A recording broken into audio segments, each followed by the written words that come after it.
And from the pages of MikeHuckabee.com, the one-stop shop for all my columns and hot takes on the news of the day, let's take another little look back at the week that was. And you know, you can get all of these insights and hot takes beamed right to your email inbox twice a day, and it's absolutely free. All you got to do is sign up for my newsletter at MikeHuckabee.com. If you listen to the mainstream media, which you shouldn't, by the way, you'd think that the right-wing websites and news outlets are the source of all the disinformation in America. This from the people who gave us 2 years' worth of fake Russian collusion hysteria, and more recently, that the Capitol Police officer Brian Sicknick was killed by a flying fire extinguisher story. Now the story spewing from the mainstream media sewage pipe is that there is an epidemic of police violence against black people. But what's the reality? And who's actually better informed?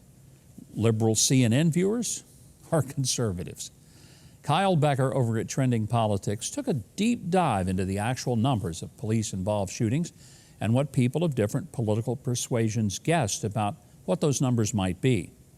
A new study found that the more liberal people claimed to be, the more they overestimated the number of police shootings of black suspects.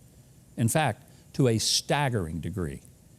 When asked to guess just how many unarmed black males were killed by police in 2019, 31% of those who self-identified as very liberal guessed about 1,000, while 14 guessed about 10,000. The actual number, according to Mapping Police Violence, was 27. 27. Though according to the Washington Post police shooting database, that number is as low as 12. Compare that to the 26 unarmed white people shot and killed by police. When asked what proportion of suspects killed by police were black, liberals and people who self-described as very liberal guessed 50 to 60%. The actual number, 24.9%. The rest of the numbers, 51% white, 19% Hispanic, 2% Asian, and 2% Native American. 91% of suspects shot were determined to have been armed with some sort of weapon, 91%. So over the past 6 years, there were, on average, 21 unarmed black males shot and killed by police per year, which out of a population of 20 million in the U.S. of black males means that about 1 in a million chance if you're a black male. Let's compare. If you have a 1 in 15,000 chance of being struck by lightning, that's a bigger threat, way bigger. But CNN and other mainstream outlets, they're peddling this current claim that racist cops are just gunning down unarmed black people constantly, and liberals are buying into it. Our country is being turned into Thunderdome over yet another mainstream media lie. Kyle Becker concludes that there is no epidemic of police shooting unarmed black men in the United States, none. But there is an epidemic of ignorance and an unwillingness to check basic facts. Well, on to the Twitterverse. Congressman Steve Scalise tweeted this week, quote, Democrats voted against requiring illegal immigrants who just crossed the border to get a COVID test before being allowed to fly all over the country. But they make American citizens coming back from Mexico to get one. The double standards are outrageous, end quote. My response to that was this. My friend Steve Scalise is wrong about this. It's not that the Dems have a double standard. They don't have any standard other than raw power. Next up, this wasn't tweeted because President Trump was banned from Twitter, as you may recall. But this new statement made the rounds there on Thursday.